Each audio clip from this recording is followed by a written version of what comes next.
This is an extraordinary building. Can you tell me a little bit about it and the concept behind it? It's a centre for learning. It's Christ the King Centre for Learning. It's one of 7 across the borough that are opening before January 2010. This one opens January the 5th, 2009.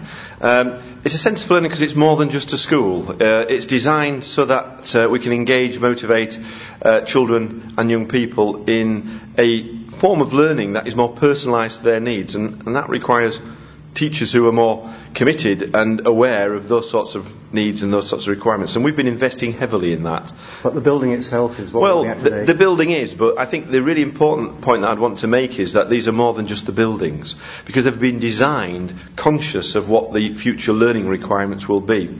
But within the designs, what we've looked to do is to sort of try and create the principle of one space, many uses. So it's very flexible, because we don't know what the world's going to look like in the future in terms of the demands on the education system. And we're trying to build a sort of respect that comes out of the building in terms of behaviour and operation from both teachers and children. And therefore, there's a lot of flexible space that can be utilised for different forms of learning. There might be one-to-one teaching, there might be small groups, there might be lectures, there might be practicals.